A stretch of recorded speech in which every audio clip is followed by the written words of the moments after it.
Coming to you from my big red truck, this is Drop and Hook.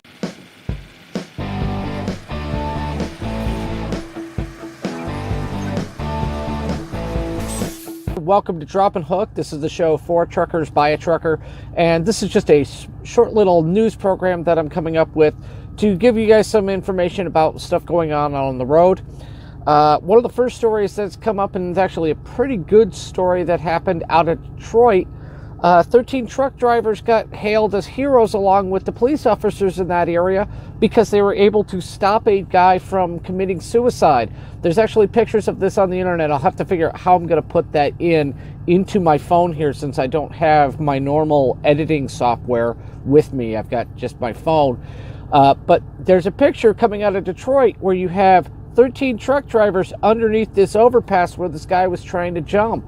And just by them being there, they were able to prevent the guy from jumping off, and they were able to save his life. So good job to all of you truck drivers that were out there that did that, and especially also to the police officers that helped out on that. So, working together, we can actually save people's lives out here too. Another story, and this one I've seen as a personal experience, and I've been hearing this from more truck drivers. TA is expanding their reserved parking program, and it used to be they would have maybe 10 to 20 spaces at a given truck stop. Now in some cases it's more than 80% of the lot, and one of them that I've just seen they've recently expanded this program to is in Hammond, Louisiana. There's a Petro that's there, and they've expanded it to about 50% of their truck stop parking lot is now reserved spaces. I've also been hearing that TA is now planning on raising, or either already has raised, their shower prices. So if you can put it in the comments below, please tell me if they're actually raising their shower prices. This is something that us as truck drivers really need to get behind to try and figure out how we can stop this from happening. Look, I get it. They want to make some money, but they're already making money off of us hand and fist. TA has pretty much the monopoly when it comes to getting repairs done on trucks. They're one of the best at it. Well, not one of the best. They're one of the biggest at it. When it comes to Love's has the tires, and now Pilot's starting to get into that game as well, but they already charge us so much for all the gear and stuff that we get inside. Why are they seeming that they want to now charge for all the parking that's out there at the same time? And we're not getting really anything off of it. I think for TA, for theirs, you get a bottle of water, and that's about it.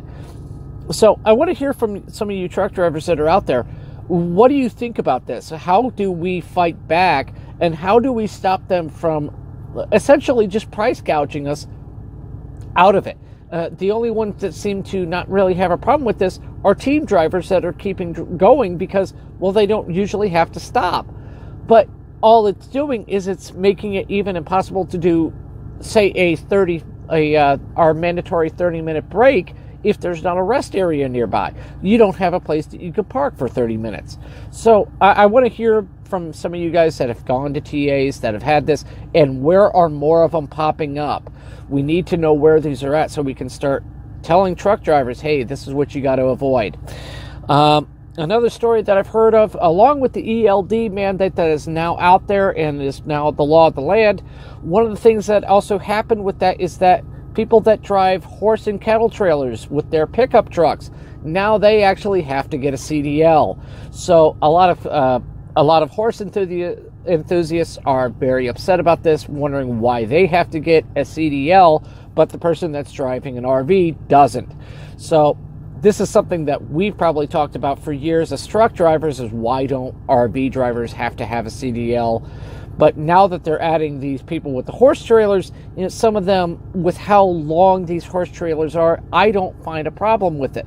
And the fact that they have to be on logbooks and everything else, maybe that's, some of them are actually doing this commercially to move livestock around. So I'm not seeing too much of a problem there, considering we're already in a regulated industry and they're just part of it. So, but that's all I've got today. If you have any comments, please put them in the comments below, and tune in next time for Drop and Hook. Be sure to like and subscribe.